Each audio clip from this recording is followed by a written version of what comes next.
At balitaan sa Starbucks, kapartner ang new Surf Liquid Detergent, Pond's White Beauty, new Clear Nourishing Anti-Dandruff Shampoo, at C2 Cool and Clean Green Tea.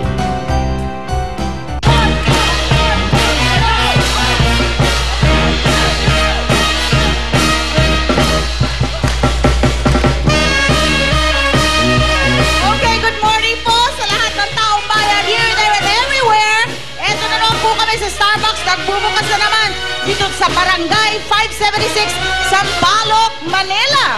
Bueno, tandaan nyo na inyong mga statement. Totoo, tapat na tumatatak. Papa Jack! Good morning, beautiful, very beautiful, Mama Ali. Yan. Ayan, simula na, may talakayang bayan. Dito lang po sa inyong pinakapaborito na pang-almusal, usapang bago magtanghalian, kung saan ang issue ng sikat, issue nating lahat. Ito po ang Starbucks! Dito, kasali ka! Mama, sabi nila, yung lifetime partner mo daw, dapat best friend mo. Pero, eto yung best friend mo ba? Ay, pwedeng maging lifetime lover mo. Nako, magkaibang bagay yan Yung dalawang pinagkumpara natin. Painitin natin lalo ang umaga sa ating Yes, No, Is That You, Kambal? Take it away!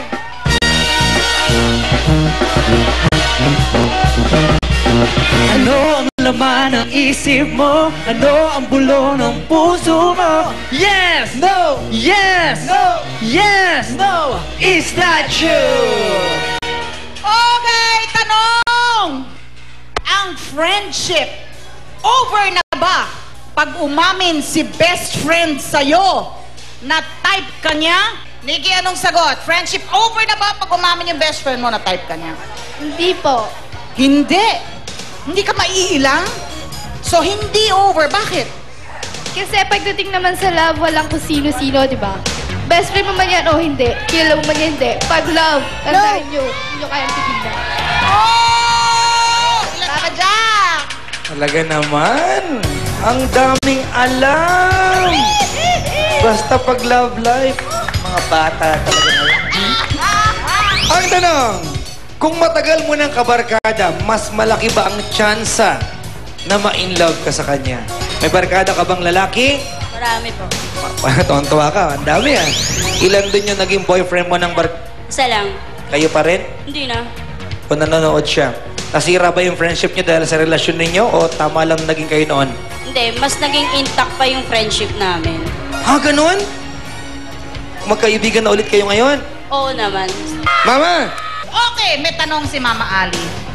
Kung si best friend, mahal mo, at may sasagutin na siyang iba o may liligawan siyang iba, pag inagaw mo si best friend, tingin mo, ikaw ang pipiliin niya? Magkano kayong dalawa? Kaibigan po. Kami. Oo nga. Meron pang chance na magkainlabang kayong dalawa? Pwede rin po.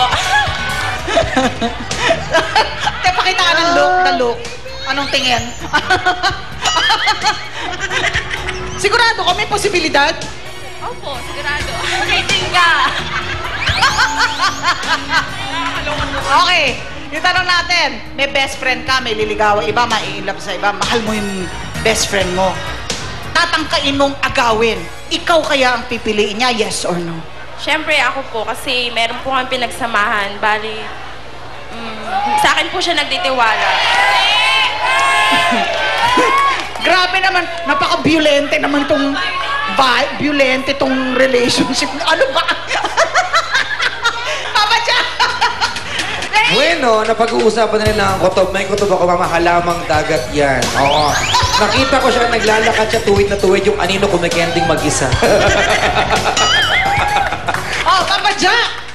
Which leads us here. Ituloy na natin sa tanong, sa taong bayan, ang senaryo latag!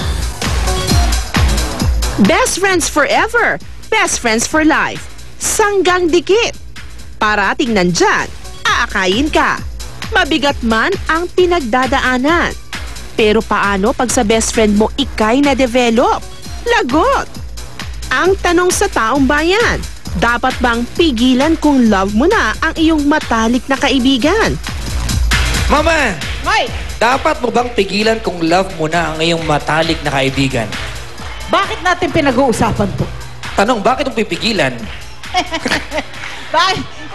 Bakit mo pipigilan? Usapang best friends na mama, no?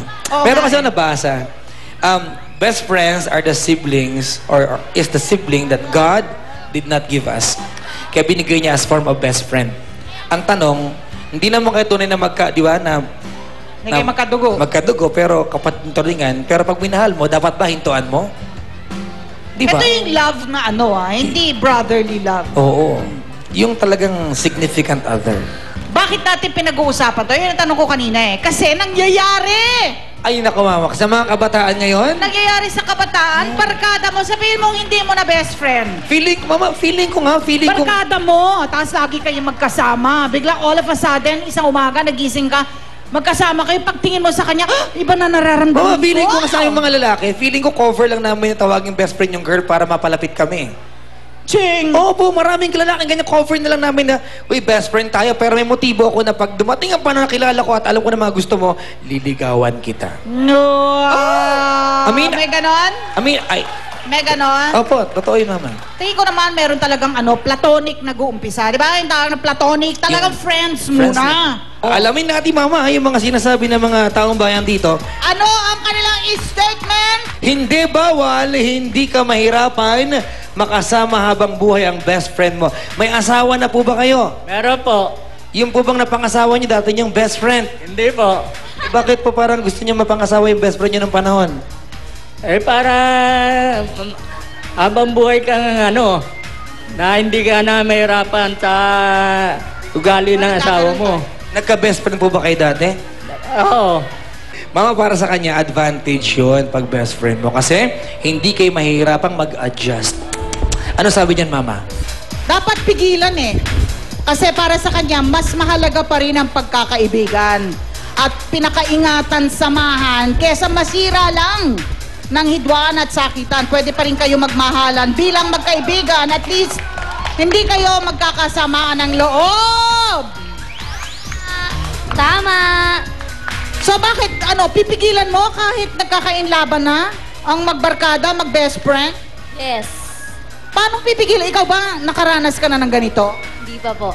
Hindi pa. Pero what if yung best friend mo, yung barkada mo, na sasabihan mo na gusto mo siya, mahal mo siya, yung pala, ganun din yung feeling sa'yo. Pwede rin, di ba? Pwede rin po, pero much better po kung wala na pong relationship na maging lover kayo. Thank you! Papa Jack! Oh, sabi niya, yes, mas maging complicated ang lahat.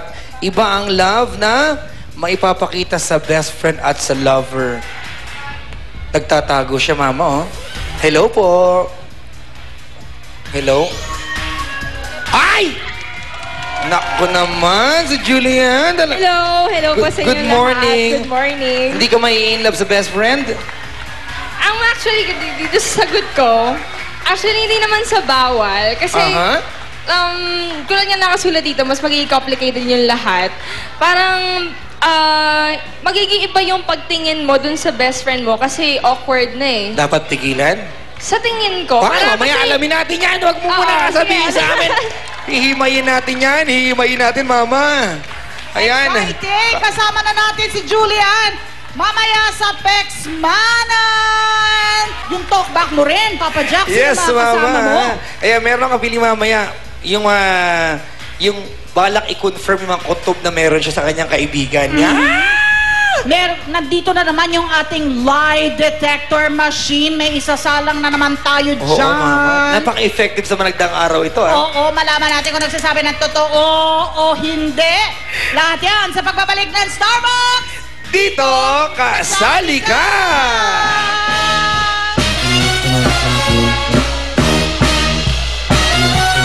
Humanda ka ng masilayan.